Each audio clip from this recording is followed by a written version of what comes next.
Si tel Icare vous rêvez de fendre les airs, de tutoyer le ciel, laissez tomber la cire et les plumes et pensez BIA. BIA pour brevet d'initiation à l'aéronautique. C'est un diplôme délivré par l'Éducation nationale qui atteste d'un niveau de culture dans le domaine de l'aéronautique. Alors c'est le premier examen, les premiers pas dans l'aéronautique pour les écoliers, les lycéens qui sont intéressés par une carrière aéronautique. Le BIA est une première expérience dans le monde de l'aéronautique. Accessible dès 13 ans, la formation fera découvrir à l'élève l'univers aéronautique et prendre conscience de son exigence et de sa rigueur. Ainsi, cette formation peut initier ou renforcer des projets d'orientation vers des métiers très divers ou simplement une passion à titre de loisir. C'est 40 heures de formation divisées par des cours de 2 heures tous les samedis.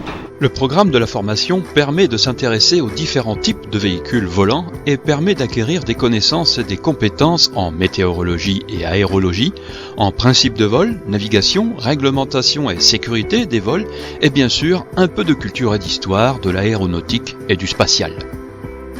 Eudoxie vient de faire sa rentrée en première bac, elle a obtenu son brevet en fin d'année scolaire dernière. Franchement, c'est pas trop compliqué. Après, ça demande de revoir quand même son cours pour pouvoir apprendre, parce que c'est quand même des choses nouvelles. Mais dans l'ensemble, c'est pas très compliqué, parce qu'on apprend en cours, ils nous expliquent, donc ça rentre plus facilement.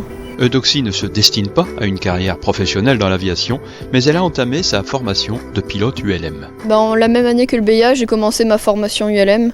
Donc j'ai eu mon BIA, donc maintenant je fais que ma formation ULM. On peut très bien commencer le BIA et commencer la formation pratique en même temps. Ce qu'il faut, c'est avoir le BIA avant de passer le brevet.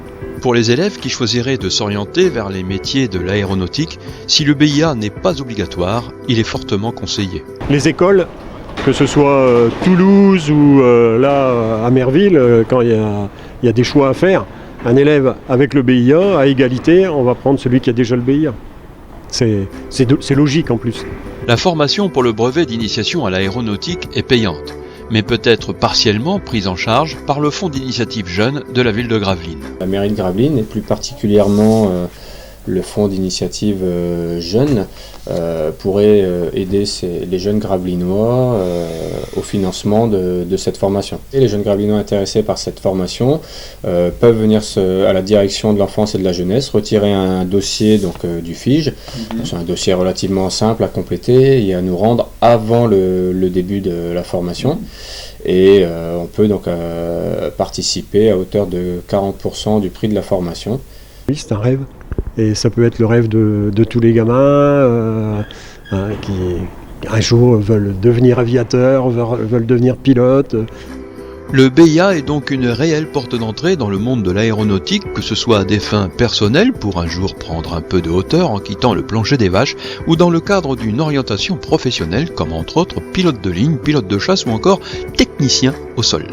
L'association aéronautique Louis Blériot et la ville de Gravelines offrent donc l'opportunité aux jeunes gravelinois de toucher d'un peu plus près le rêve d'Icare.